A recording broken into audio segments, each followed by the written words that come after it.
Policy, কিন্তু যখন নিয়োগ হবে আমি ব্যক্তিগতভাবে আমার ছেলেকে দেওয়ার জন্য বলছি এবং সে বলছে ঠিক আছে নিমু। পরে আমি একটা মেয়ে নিয়ে আসছি তার কাছে, মেয়েটা আইএ পাস, সে ফুলও না হাফও না, মানে এমন একটা অবস্থা, মেয়েটার বিয়েও দেওয়া যাবে না, ওর করে খাইতে হইবে, কর্মঠ, লুলেও না আবার কানাও না, শর্ট একটু।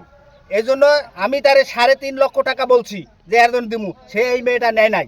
তাহলে যখন আমার 3.5 লক্ষ টাকা হয় নাই, তাহলে সে 10 লাখ টাকা নিয়েছে। সে তাহলে অবশ্যই 10 লাখ নিয়েছে, তাহলে তিনটা বাড়ি নিয়োগ করছে, 3.30 লাখ টাকা নিয়েছে সে।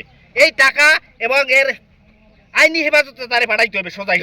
3টে পোস্ট খালি হয়েছে, 3টে পোস্ট খালি হয়েছে। 3টে পোস্ট খালি হওয়ার পরে আমরা 3টা পোস্টের লোক নেওয়ার 2টা পোস্ট নেওয়ার পর 18 লাখ পরে মারা গেছে।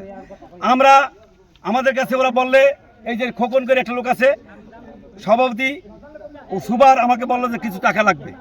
আমি ওদের মাধ্যমে, আমি নিজে থাইকা মাধ্যমে কিছু টাকা খরচ টাকা দিছি, কিন্তু তাদেরকেও বাদ দিয়া তাদের টাকাও পাইনি আমরা।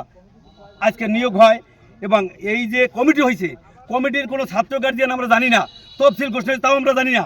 তফসিলের যে একটা নীতিধারা বোর্ডের টানাইবে, আমরা ছাত্র গার্জিয়ান যারা আছি আমরা নমিনেশন কিনবো, আমরা ভোটার কে কে আছে ভোটার মাধ্যমে আমরা চ্যালেঞ্জের মাধ্যমে আমরা কমিটিতে আসবো, আমরা তা জানি না।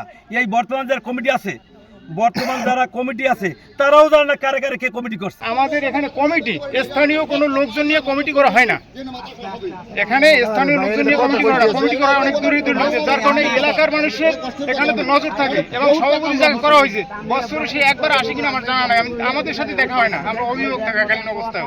আমরা চাচ্ছি যে এই কমিটির বিলুপ্তি ঘোষণা করা হোক, এবং এই যে নিয়োগ বাণিজ্য এগুলো সকলের মাধ্যমে ওপেন ভাবে নিয়োগ দেওয়া হোক। এই সাধারণের পক্ষ থেকে আমরা দাবি জানাচ্ছি যে অ্যাডাপ কমিটি বাতিল, নিয়োগ বাতিল। আপনার